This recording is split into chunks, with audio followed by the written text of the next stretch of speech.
Well, kia ora, Mochiwaka family. I remember very fondly when I was about 6 years old until I was about 12 years old, we used to do this Friday night fish and chips dinner. We'd have other families over, we'd have fish and chips or some other takeaway together, and then we would watch the rugby.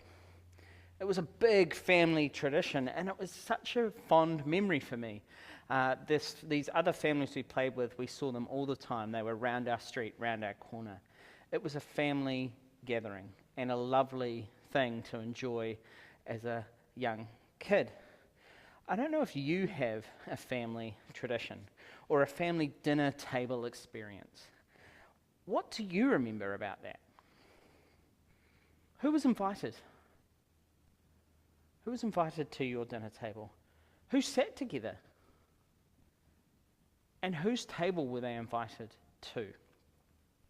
Well, these three questions are the three questions that we dealt with on Sunday. The first being actually who is invited. Well, Jesus redefines who is invited to sit at the table in our Mark 3 passage. His family comes looking for him. His family comes to find him. And family in Jewish times is something that is so connected. If you were part of God's family, you were Jewish. They were the chosen people. And Jesus says, actually, I'm redefining family.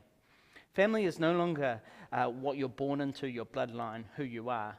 Family, the family of God, will be all who choose to follow Jesus.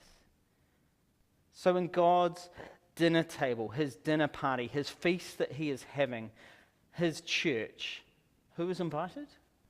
Anybody who follows Jesus. It doesn't matter what family you come from. It doesn't matter what race you are. It doesn't matter what age you are. Anybody is invited to be part of God's family if they follow Jesus. They can sit around his dinner table. Now, I don't know about you, but I've found this firsthand. Firsthand, I've experienced God's family.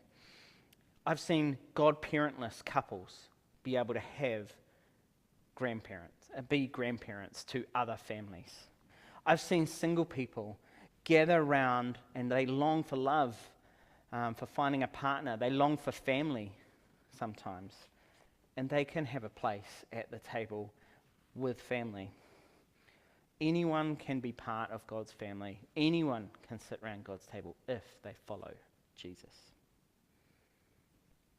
And so as we explore further, who then sits together? Well, Paul in Ephesians chapter 2, he redefines the church. It was about Jew and it was about Gentile, and they were fighting with each other. And Paul says, actually, at God's dinner table, you guys sit together. The table is a place of togetherness and peace. And our final question, whose table is it? Paul continues in Ephesians and he says, we don't just become guests at this table. We're not just participating in this family dinner table that is the church.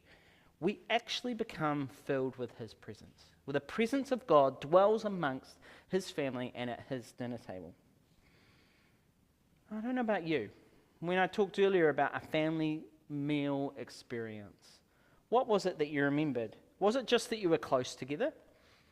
Was it that the food was great? My guess is it was neither of those things. It certainly wasn't that for me when we gathered on a Friday night.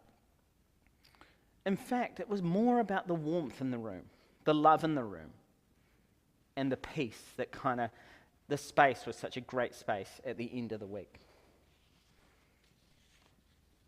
See, when we come together as God's family, when we are God's family together, peace should reign.